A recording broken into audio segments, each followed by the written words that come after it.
Welcome to the Center for Esophageal and Gastric Surgery at the University of Washington. Thanks for coming to visit us today. My colleagues and I have put together a center that specializes in the treatment of esophageal and gastric disorders. And today we're going to talk a little bit about gastroesophageal reflux and the surgical treatment of that, which you're here for today. I like to emphasize side effects because the actual surgical complications are so rare. This is where we need to decide, and you need to know whether the risks or the side effects of surgery are worth it for you. And it is a major reason why I tell people that if medications are working for you and your symptoms are very well controlled, then surgery very well may not be for you. Our side effects are also much lower than you will find in most other centers.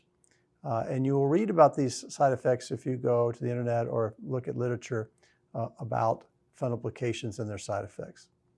So let's take them one by one. One is something called dysphagia, or that is the feeling when you swallow a food getting stuck in the esophagus. Now, we've created a new valve. It's a very good one-way valve, but sometimes it's not perfect. And you will feel with certain foods that food kind of gets hung up a little bit in the esophagus. Usually very easily managed by slowing down, taking smaller bites of food, washing things down well. Really common sense kind of things, and things frankly that most Americans need to do with their diet anyway. Now, in the first 4 to 6 weeks after surgery, you will notice a lot of swelling, or there will be a lot of swelling in and around your esophagus from the fundoplication. And we'll put you on a special diet where you start with liquids and gradually progress along back to solid foods so that we ensure you don't get anything stuck, because we don't want you to heave or vomit and tear apart everything we've just worked so hard to reconstruct. Usually by 4 to 6 weeks, this is resolved, and you can pretty much be on whatever kind of diet you like. These operations are constructed to prevent reflux. Now, reflux, we typically think of the acid going up into your esophagus, but another form of reflux, if you think about it, is air refluxing up into the esophagus. We would call that a belch. So with this operation, it is more difficult to belch. Not usually impossible, but more difficult. Also, vomiting is a severe reflux episode of food, usually when you get sick from something you ate or a virus that you caught. You should know that viruses and food poisoning and these sorts of things do not require you to vomit in order to get better. You will get better, your body will fight that infection. Admittedly, we often feel better when we vomit and we're feeling sick to our stomach, but you don't need to. And again, this difficulty, although not usually impossible, is a small, I think, price to pay for patients with severe GERD who usually have daily bothersome symptoms. Because of your inability or decreased ability to belch, you may feel a little bloated if you swallow a lot of air or eat too fast. We've all experienced this feeling, and if you belch or release that air, again, you may feel a little less bloated, and that might be a little more difficult after this operation. The final thing that people sometimes experience is slightly more frequent bowel movements and increased flatus, or air coming out the other end. Let me start with air coming out the other end. We all swallow a lot of air and then make some air through the bacteria in our GI tract. That's what comes out the other end. Now, if we belch a lot, that decreases the amount of air that's going down. So if you do belch a lot, you may notice that there's more air coming out below in the form of flatus. That is a side effect, and if it bothers you, usually modifiable by swallowing less air. People swallow air for a lot of different reasons. They eat too fast, they eat or drink carbonated beverages. They talk a lot when they're eating, or they have a little bit of a habit of swallowing their own saliva, which swallows some air and that sort of thing. So these things are modifiable if we pay attention to them. The fundoplication itself also slightly speeds the emptying of the stomach. Now, usually this does not have any negative effect on digestion, but you might find that your food and bowels move a little more frequently after this operation, but it's rarely a major problem and usually doesn't come in the form of diarrhea. Okay, so you've had your operation and you're waking up. What can you expect? Well, when you wake up in the recovery room, you'll usually have an oxygen mask while you're starting to come out of anesthesia and breathing to give you extra oxygen. You'll have an IV in your arm, dripping some IV fluids to make sure you stay well hydrated. You'll have some little devices on your legs. We call them leg squeezers. They're called SCDs, or sequential compression devices, that are essentially trying to keep the blood in your legs moving to prevent blood clots. And a nurse will come by every so often and check your vital signs, talk to you, explain what's going on. And usually will spend about 2, sometimes as much as 3 hours in the recovery room before you transition to your hospital bed. Essentially, we're waiting to make sure you're well out of anesthesia and going to be comfortable on the floor. Once you are starting to reach that point, a family will be able to come in to the recovery area and be with you in those later stages and escort you to your bed and the floor. Okay, so now you're on the floor. What do you need to do and what will you experience? Well, hopefully you should feel pretty well. You'll have a slight amount of pain from your incisions. You'll be a little groggy from your anesthesia, but you should be starting to become awake. And when you do, you should start to get active. There are some negative effects or potential negative effects of anesthesia.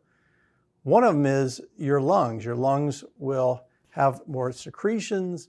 Some of the little balloons in your lungs will start to compress and deflate. You need to get them re-expanded. So you'll be given what's called an incentive spirometer, which is a little plastic breathing tube that the nurses will show you how to use to help you re-expand your lungs. The other thing that will help that is to get up and start walking. We want you moving.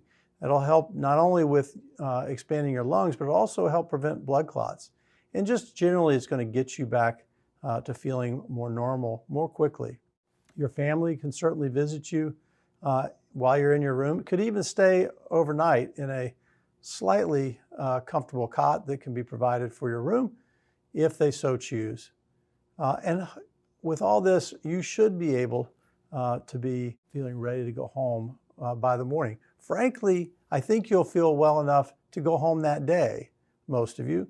But since we don't want people to vomit and heave, sometimes people respond with those symptoms after anesthesia, and we want you here to be able to give you very quick-acting anti-nausea medication to prevent any complications of surgery. Frankly, most of you, again, won't need it and could go home quite quickly. So you should be able to go home by first thing in the morning. Now, when you're ready to go home, you should have a ride because you need to avoid driving for the next couple weeks until you're off pain medication and you're at a level of pain that will allow you to drive and operate a vehicle. You'll be given some pain medication to go home with, and we may adjust some of your medications. We will like you to crush all your medications or take them in a liquid form, and a pharmacist will help us manage that for you. If you have complicated medications, sometimes they may need to be changed, and we'll do that and help you communicate with your primary doctor to switch those back if necessary. You'll get information about your activity, which will be largely instructed by your pain. The only thing we don't want you to do is do any heavy lifting, things that you're using your abdominal muscles to do.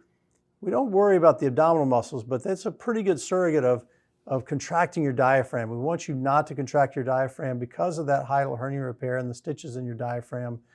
We don't want to stress those in the first 6 weeks while they're healing and scarring down.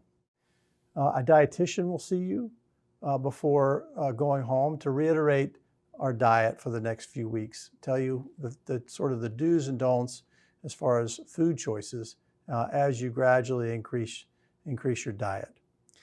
This, I think, will be quite easy for you. We all have a sense of when food is going down easily or not, and really there's going to be a heavy dose of common sense about what you're ready to eat, as long as you don't try to overdo it too quickly and go from liquids to dry bread or steak, for example.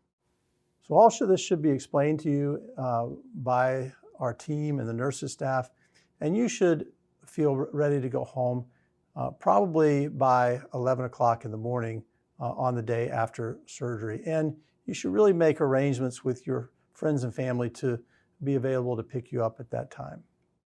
So when you're home, when should you let us know if there are problems? Well, in the big picture, we want you to call whenever you feel uncomfortable.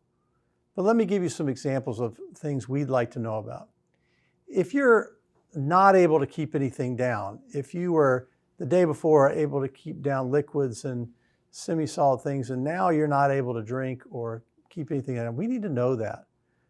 If you start having significant vomiting, that's something we want to know about. Occasionally people will eat too much and get something stuck and they know it, and then they're just going to have to force that back up. We want to avoid that with our diet, but if it happens, that's okay. But unstimulated vomiting is something we really need to know about. If there's increasing pain or bleeding from your incisions, redness around the incision more than a ½ inch around, these are things we need to know about. If you have chest pain, shortness of breath, they could be signs of a lung or heart problem. Please let us know. If your abdomen becomes quite distended or full and you're feeling significant bloating, let us know. Your stomach may not be processing as fast as we want it yet. Finally, if you are having a lot of diarrhea, I'm talking going to the bathroom 4 to 6 times a day, please let us know that. There could be a sign of an infection or something else going on that we would like to know about. Also, if you have any dizziness or fainting when you stand up, they may be signs of dehydration. If you have any swelling or pain in your legs, especially your calves, let us know. Those could be signs of a blood clot.